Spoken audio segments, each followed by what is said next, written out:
बचपन में हम सब ने स्कूल में पढ़ा है ना कि अगर आप 10 में से 4 घटाएं तो 6 बचता है। लेकिन जरा सोचिए कि अगर अनंत में से अनंत को ही निकाल दें तो क्या बचेगा? गणित तो यही कहता है कि बचेगा तो अनंत ही। बिल्कुल। और आज की इस गहन चर्चा में हमारे पास कुछ बहुत ही दिलचस्प स्रोत हैं, कुछ प्राचीन उपनिषदों के पाठ हैं और आधुनिक ब्रह्मांड विज्ञान यानी कॉस्मोलॉजी के कुछ रिसर्च नोट्स भी हैं। हाँ, और हमारा मकसद भी आज यही डिकोड करना है कि कैसे हजारों साल पहले लिखे गए श्लोक और आज की साइंस दोनों हमारे इस विशाल ब्रह्मांड के बारे में एक ही बात कह रहे हैं। तो शुरुआत करते हैं उस मशहूर शांति मंत्र से जो ईशावासी उपनिषद में है, वो पूर्णमदः वाला श्लोक। हाँ, वो बहुत ही गहरा है। मैं इसे यहाँ पढ़ना चाहूंगी। ओम पूर्णमदः पूर्णमिदं पूर्णात् पूर्णम उदीच्यते पूर्णस्य पूर्णमादाय पूर्णमेवावशिष्यते। ये श्लोक अपने आप में पूरे दर्शन शास्त्र का एक निचोड़ है। ओम पूर्णमदः पूर्णमिदं, इसका सीधा सा अर्थ ये है कि वो परमात्मा पूर्ण है और ये जो सृष्टि है ना, ये भी अपने आप में पूर्ण है। मतलब अगर उस पूर्ण में से इस पूर्ण सृष्टि को निकाल भी दे तो भी जो शेष रहता है वो पूर्ण ही होता है। एकदम सही। सुनने में तो ये बड़ा काव्यात्मक लगता है, पर मुझे यहाँ एक उलझन है। स्रोतों में बार बार 2 शब्द आते हैं, निर्गुण ब्रह्म और सगुण ब्रह्म। हाँ, और ये थोड़ा कंफ्यूजिंग हो सकता है शुरुआत में, है ना? मतलब अगर हम मान लें कि निर्गुण ब्रह्म एक अनंत समंदर है और सगुण ब्रह्म उसके अंदर मौजूद है, तो जो चीज किसी और चीज के अंदर है वो तो अपने आप ही सीमित या बाउंडेड हो गई ना। देखिए, ये एक बहुत ही आम धारणा है क्योंकि हम हर चीज को अपनी इस भौतिक दुनिया के नजरिए से देखते हैं, जैसे एक डिब्बे के अंदर कोई दूसरा डिब्बा रखा हो। हाँ, बिल्कुल ऐसा ही कुछ। लेकिन यहाँ अंदर होने का मतलब कोई फिजिकल बाउंड्री नहीं है। सगुण ब्रह्म, जिसे कई बार पुरुषोत्तम भी कहा जाता है, वो माया या प्रकृति के नियमों से पूरी तरह आजाद है। अच्छा, यानी उस पर समय और स्थान, मेरा मतलब है टाइम और स्पेस का कोई नियम लागू ही नहीं होता। बिल्कुल नहीं। और जो समय और स्थान से ही परे है, उसकी कोई सीमा कैसे हो सकती है? इसलिए सगुण ब्रह्म भी अपने आप में अनंत है।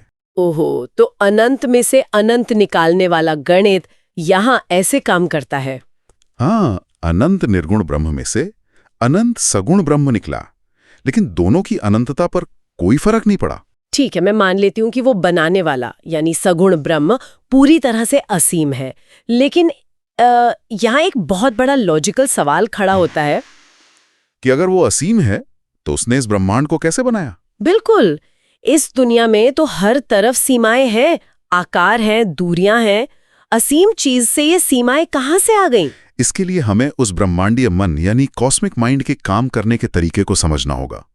इस मन के 3 मुख्य हिस्से बताए गए हैं। पहले 2 हैं महत्तत्व और अहंतत्व। ये दोनों सत्व और रजोगुण से प्रभावित होते हैं, और क्योंकि सत्व और रजोगुण का स्वभाव है फैलना, इसलिए ये दोनों हिस्से भी अनंत हैं। लेकिन जो असली खेल है वो तीसरे हिस्से में होता है ना, जिसे चित्त कहते हैं। सही कहा। यहाँ स्रोतों में तमोगुण का भी जिक्र है।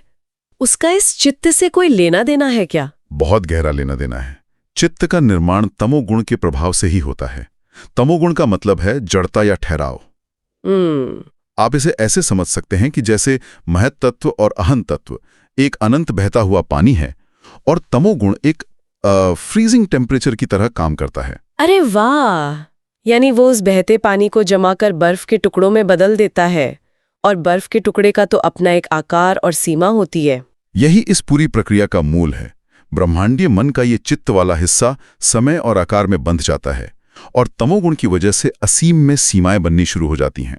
तो अगर मैं इस बर्फ के टुकड़े वाली बात को आगे बढ़ाऊं, क्या ये पूरा दृश्यमान ब्रह्मांड, ये तारे, ग्रह, आकाशगंगाएं, ये सब उसी ब्रह्मांडीय चित्त के जमे हुए सीमित टुकड़े हैं? और मजेदार बात यह है कि आधुनिक ब्रह्मांड विज्ञान भी यही कहता है, हमारा जो ऑब्जर्वेबल यूनिवर्स है उसकी एक लिमिट है, वो अनंत नहीं है। बिल्कुल।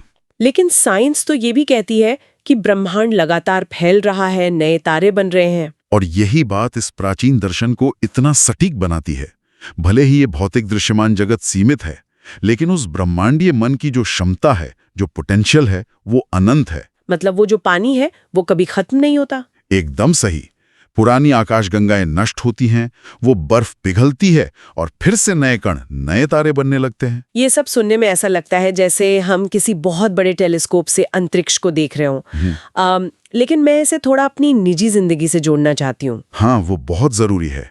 अगर ये पूरी सृष्टि इस तरह से काम कर रही है तो इसका हमारे रोजमर्रा के जीवन या हमारे व्यक्तिगत विकास से क्या जुड़ाव है? स्रोतों में स्पष्ट लिखा है कि हमारा अपना जो मन है ना, वो उसी ब्रह्मांडीय मन का एक छोटा प्रतिबिंब है। अच्छा। जिस तरह उस बड़े मन में लगातार बदलाव हो रहे हैं, तारे बन रहे हैं और मिट रहे हैं, वैसे ही हमारे अंदर भी चेतवा का एक ट्रांसम्यूटेशन या रूपांतरण लगातार चल रहा है। मतलब दुनिया के खत्म होने का या प्रलय का जो डर लोगों में अक्सर होता है वो बेमानी है। हाँ, क्योंकि पूर्ण प्रलय का मतलब सब कुछ शून्य होना नहीं है, वो सिर्फ उस जमे हुए बर्फ का वापस पानी में पिघल जाना है ताकि वो एक नए रूप में विकसित हो सके।